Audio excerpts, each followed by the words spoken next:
కొత్తగూడెం కేంద్రంలోని సమీకృత జిల్లా కార్యాలయ సముదాయంలో ఆదివారం తెలంగాణ రాష్ట్ర అవతరణ దినోత్సవ వేడుకలు ఘనంగా నిర్వహించారు. ఈ వేడుకలకు ముఖ్య అతిథిగా హాజరైన కలెక్టర్ డాక్టర్ ప్రియాంకాల పోలీసులు గౌరవ వందనంతో జిల్లా యంత్రాంగం తరపున ఘన స్వాగతం పలికారు. అనంతరం కలెక్టర్ జాతీయ పతాకాన్ని ఆవిష్కరించారు. జిల్లాలో అమలు చేస్తున్న సంక్షేమ అభివృద్ధి కార్యక్రమాలు సాధించిన ప్రగతి గురించి తన ప్రసంగంలో వివరించారు. ఈ వేడుకల్లో జిల్లా ఎస్పీ రోహిత్ రాజ్, అదనపు కలెక్టర్ వేణుగోపాల్, డిఆర్డీఓ విద్య చెందిన వివిధ శాఖల అధికారులు, పుర ప్రముఖులు పాల్గొన్నారు.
महोदय सम्मान समाप्त हुआ, इस्तेमाल करने के लिए आज्ञा प्रदान करें।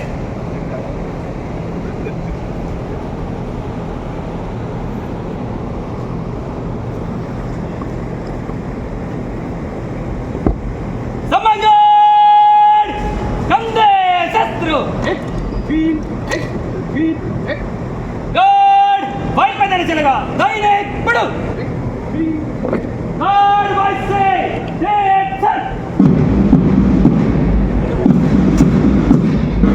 Thank you, madam. Thank you, sir. Telangana సాక్షిగా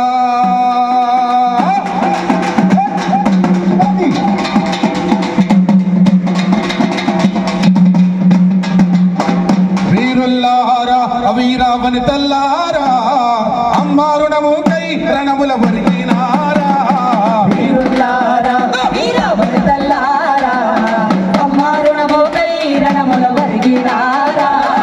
తెలంగాణలోన కంటి చెమ్మల్లారా నూనె వచ్చాటి నెత్తురు చిమ్మినారా తెలంగాణలోన కంటి చెమ్మల్లారా నూనె వచ్చాటి నెత్తురు చిమ్మినారా 69 నుండి ఒరిగినట్టి వీరుల్లారా ఉక్కు పాద రక్కసి కింద నలిగిపోయిన బిడ్డల్లారా వీరుల్లారా వీర బిడ్డల్లారా అమ్మారుణము కైరణములు కలిగినారా తెలంగాణలోన కంటి చెమ్మల్లారా నూనె వచ్చాటి నెత్తురు చిమ్మినారా ఆంధ్ర పాలకుల గుండెల్లోన ఉయ్యాలో ఉయ్యాలా విముక్తి కోరుతూ విసిరిన బాకై ఉయ్యాలో ఉయ్యాలా యూనివర్సిటీ మైదానాలే ఉయ్యాలో ఉయ్యాలా కథన రంగమున కాలు దూవనై ఉయ్యాలో ఉయ్యాలా తెలంగాణ ఏర్పాటు బిల్లు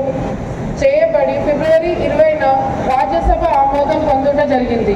2014 మార్చి 1 బిల్లుపై రాష్ట్రపతి ఆమోదం లభించగా 2014 జూన్ 2వ తేదీ దేశంలో 29వ సరికొత్త రాష్ట్రం తెలంగాణ రాష్ట్రంగా అవతరించింది. కోటి రత్నాల వీణ విజయస్వరాలు పలికించింది. తెలంగాణ రాష్ట్ర సాధన కోసం 1200 మందికి పైగా అమరులయ్యారు. ఉమ్మడి ఖమ్మం జిల్లా నుండి జక్కుల సురేష్, యనమందల వేణుగోపాల్, వెంపటి రామకృష్ణ, రావు సుధాకర్ రెడ్డి, మీనవేణు, కళాప్రకాష్ కుమార్ జైన్, అన్నావత్తుల రవీంద్రనాథ్, ఎస్కే మహమూద్ పాషాలు అమరులయ్యారు. స్వరాష్ట్ర సాధన కోసం తమ ప్రాణాలను అర్పించి త్యాగధనులైన అమరులకు హృదయపూర్వక